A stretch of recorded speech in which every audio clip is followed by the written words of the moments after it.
Hey folks, this is Fernando doing another video for More Survivalist. Very happy with the results of myth number 1 video. Got lots of you guys very angry, and that's good. That's good, even if you're pissed with me, that's good because it means that you're thinking, reevaluating things. When you're really certain about something, and that belief stands in solid ground and solid foundations, you believe in it more, and it's not as easily shaking. So for those of you guys that got a little bit angry with me in the comments and such, it's good. It means you're starting to think differently, and that's good, especially because some of these things that lots of people were taking for granted, it just wasn't that way. So gonna be doing myth number 2 in this video. What's a worst case scenario like? Now that we've already got rid of this idea that for every little thing cities would be burning to the ground and whatnot, let's really take a look at some of the possible worst case scenarios during some of the more extreme natural or man-made disasters. Of course, there are certain type of disasters that you may end up losing it all. There are some disasters that people will have to be, forcibly evacuated, or have no other choice but to leave their homes, their towns, everything behind. And it's not because of power going down for a couple of days. It's not because of an economic crisis or an economic collapse. It's certain things that force people out of their cities, out of their homes. It could be floods, it could be a series of natural, even man-made disasters. War would be a good example of something that forces people out of whatever it is that they're living. And this is something, if you think about it, you realize that lots of people really aren't ready for that. People think that they'll get to choose if they bug in, bug out, things that I have talked about in previous videos. The answer to that is, you can look the video up using the search function in my channel. Short answer is you don't have a choice.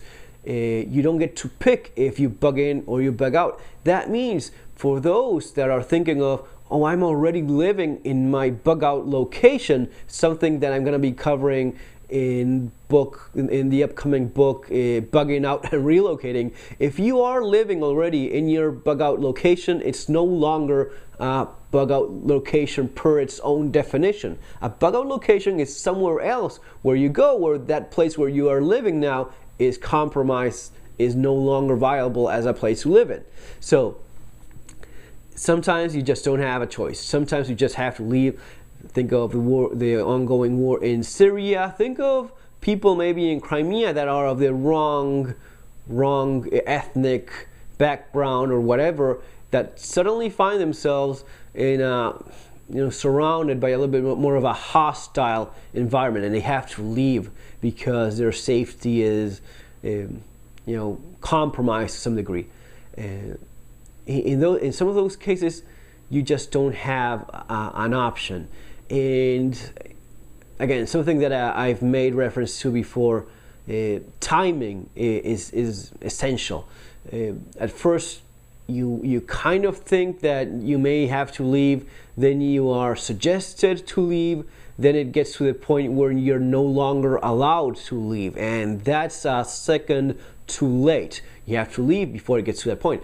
Think of Syrian refugees. How would you deal with that? What if you had to leave your house right now, right this moment?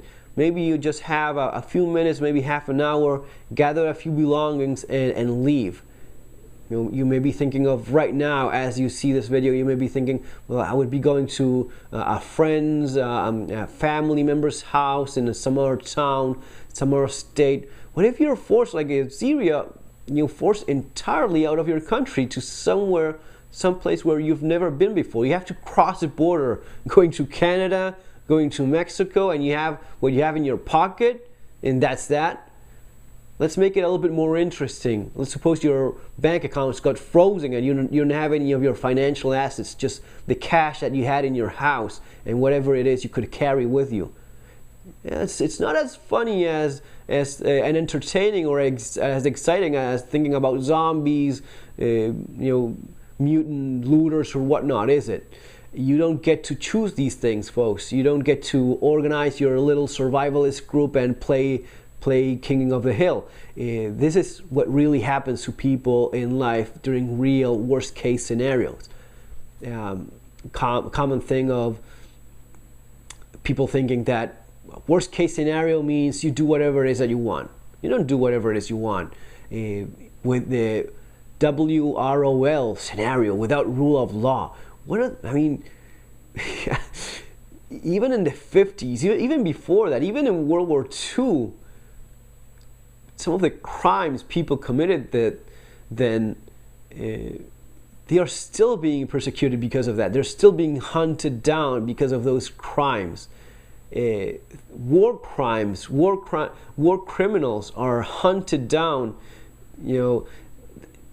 trying to play the odds of you getting away with doing things that are illegal. It's not only immoral, it's quite stupid. You won't get away with doing anything that is illegal. So this whole idea of without rule of law thing, I have this so very much naive, at least from my perspective. So thinking that you have an attitude and way of doing things when there's the law, and then you have this other mentality to go by in the without rule of law thing.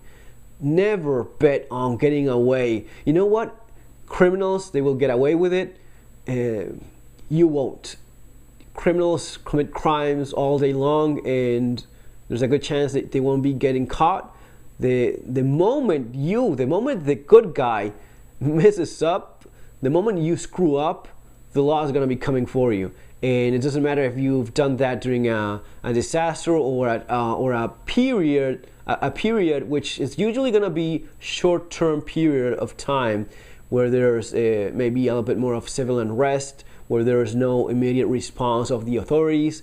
There's always going to be something that comes back and bites you in the ass. Believe me. So don't ever. I'm just trying to keep some of you folks out of jail, because some of the things that you read and hear people say are quite concerning.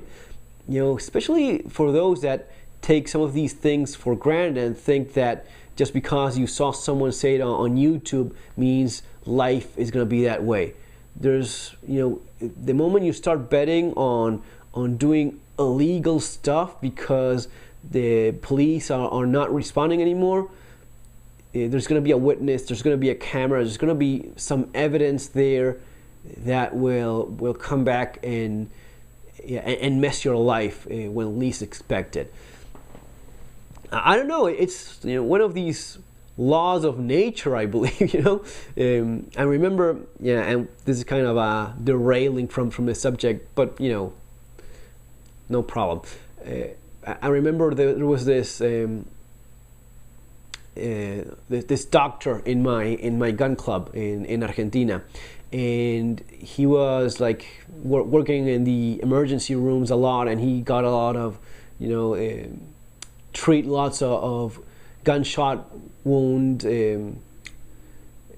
patients, and he would tell that maybe they brought a police officer with a gunshot wound, and he got shot in the leg and he just bled to death, or got shot in the shoulder and just lost so much blood they just didn't make it, or it became an infection that they couldn't control. And some of these, another one very common myth, the idea that the only way you stop someone is shooting in the people in the spine or the brain. So many people just bleed to death just being shot in the arms or legs. So he would say that it seemed that every time they brought in a good guy, a police officer or a law-abiding citizen with a certain wound, they would just have less chances of making it through. Now, whenever they brought in a criminal, whenever they brought up they brought in a bad guy, even if he was just drilled full of holes, the guy would just make it. And something that was quite common was for criminals, before, especially some of the more savvy ones, for them to just purge themselves before going out to commit robberies and commit crimes. What that would do is they would just purge themselves with some diuretic stuff, or and not eat for a couple of days, and make sure there was no food and nothing going through their stomach and their digestive system, because even if they got shot, unless it was a serious internal bleeding, there were several accounts of these guys getting shot in the stomach or in the lower abdomen, in the chest, not in the chest, but lower in the stomach. And especially if it wasn't a hollow point round, if it was a full metal jacket, 9mm, like it's used by police officers in Argentina, it would just go through. And since there was nothing inside their intestines, there would be no infection. So in a surprising amount of cases, without even any medical attention, they would just heal on their own just a few days later. So one of those things that you just found interesting. Going back to the subject of the video about the worst case scenarios, that would be a clear worst case scenario: losing everything you have and being left with nothing. You lose your house, you lose all your material belongings, and you have to start over elsewhere with no help whatsoever. Happens, and one of those things that people just don't prepare for. They think that they'll have the choice, or they'll be able to choose how all this goes down. You just don't. If we're going to be thinking about a worst case scenario from an economic disaster or an economic collapse point of view, it's really not what lots of people expect. This idea that, I think someone mentioned it in the previous video that I did about myth number 1, that they were saying, someone commented that because of economic disparity and such, it would reach a point where society will not take it anymore and revolt and riot and just destroy everything because of the economic inequality.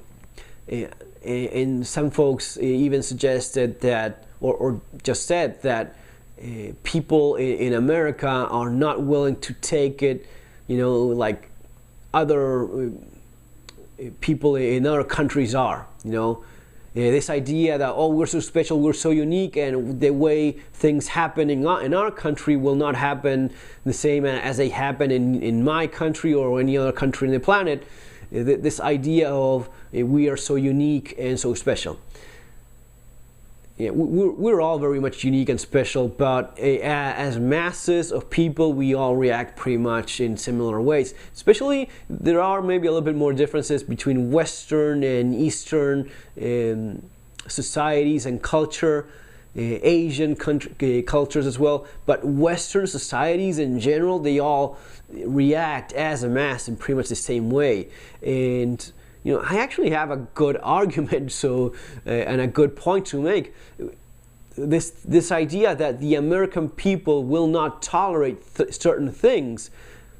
Just a few years ago, it wasn't that long ago, that some folks in survival forums were telling me Americans wouldn't take the crap you guys in Argentina take. We just would overthrow the government, we would revolt, we would do this and that. And, that's because you are, dirty South Americans, third world rats, and we are super special Americans. And we are not going to be taking that sort of crap. And you just never can say that. Just a couple years later, you had the very famous bailout. You have billions of dollars worth of bailout, and you know how many American cities burned to the ground because of the bailout? I don't know. You tell me how many of them. I don't remember one. How many people revolted? How many people overthrew the American government because of the bailout? You know, people just take it. Some of you guys may have trouble assimilating and accepting that, but people as a mass will take lots and lots of crap beyond what you would believe. You would have thought that with the bailout, you're talking about, not even trying to be very dramatic, but you're talking about your children and your grandchildren having to pick up the tab of something, they have no way out of that. Your grandchildren will have to pay for thousands and thousands of dollars because of this. And the bailout basically is money in the pocket of a handful of very rich people in the planet. That's basically it. And who revolted because of that? Think of the Constitution, the American Constitution. What would happen if someone just starts confiscating guns? Happen in America already. During Katrina, you had people, in spite of their Second Amendment rights, you had people being with their doors kicked down and with a boot on their heads while lying on the floor, and their guns being taken away from them, completely ignoring the Second Amendment. Who went nuts because of that? Who overthrew or burned down a city or whatnot? No one. These are all things that have happened already. This isn't theories or me talking and inventing stuff, which is something that happens very commonly. But these are all facts. These are all things that already happen in American soil, and no one is going crazy, burning down anything. I think that if you look at it in that way, and as someone in the previous video was mentioning, the inequality, a worst case scenario from an economic perspective would be the slow sliding into a level of general poverty which you are just not familiar with.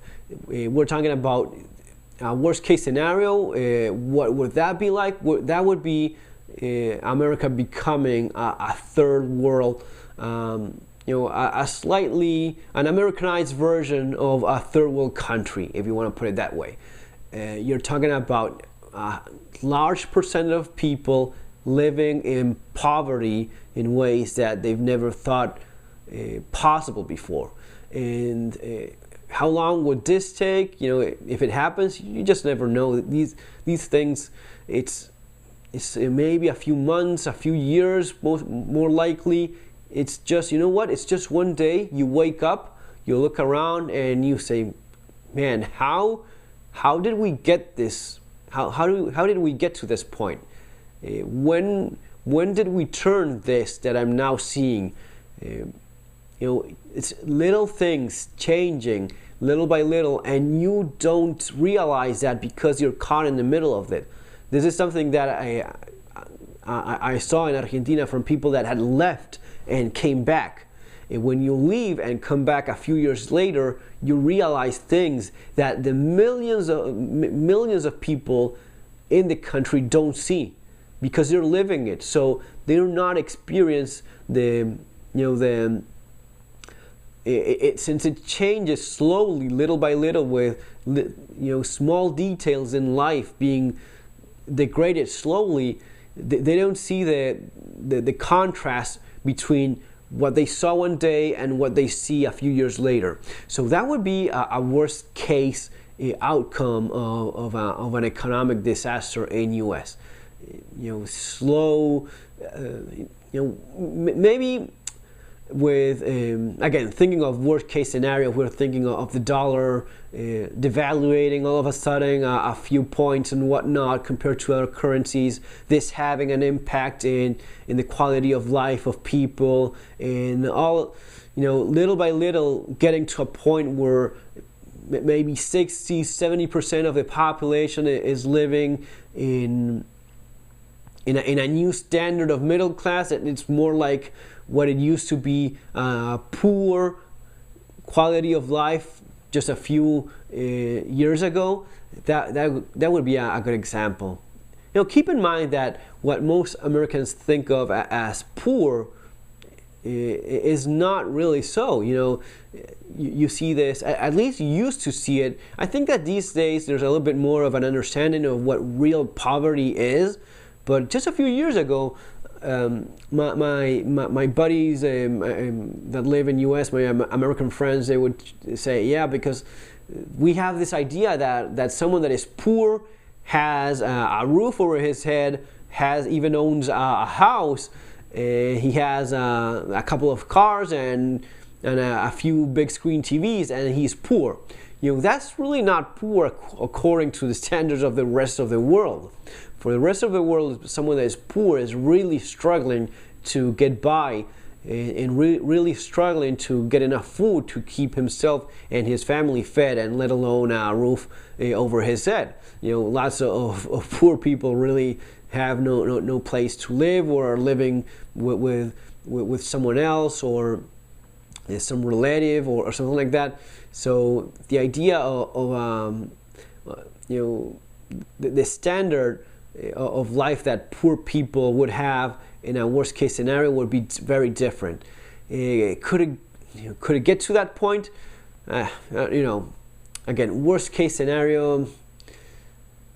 I think that if things keep degrading a little bit more, and things don't get back on their feet, even though the economy in America is doing a little bit better, maybe we wouldn't be seeing a worst case scenario, but you're going to be seeing a little bit more of that. Also things that I've done, I've made reference to in our videos, what's going to be happening in US in the coming 5-10 years. I think that you're going to be seeing quite a bit more of that. I think you're going to be seeing quite a bit more of real poverty and at least a general, in average for most people, a loss of the quality of life, at least that they were used to. Without even falling in a worst case scenario, I think that in general, a little bit of degrading of quality of life, it's kind of unavoidable. So yeah, that would be what you're looking at, which is not terrible, but in a worst case scenario, you would be seeing a majority, over 50% of the population in US living in, really struggling to get by. And even in this worst case scenario, it would happen during a period of time, couple of years, 3, 4, 5 years, and it would happen in a way that no one's going to be burning anything down. People are just going to be taking them like champs, and just seeing their purchasing power, even those that don't lose their jobs during this worst case scenario, even if there would be a massive amount of unemployment in a worst case scenario, even those that have a job, they would be seeing the standards of living decay considerably. Folks, just a few more ideas throwing those so you have more food for thought, so as to get mad with me and leave some more ideas. Guys, remember to leave any comments that you have, any ideas. At least do so respectfully, because of course anything that's not will get deleted immediately. So debate is fine, it's okay, it's very much encouraged. Being rude and such is not so much. And if you like the video, share it with other folks. Remember to subscribe, and take care. Have a great day. See you in our following video.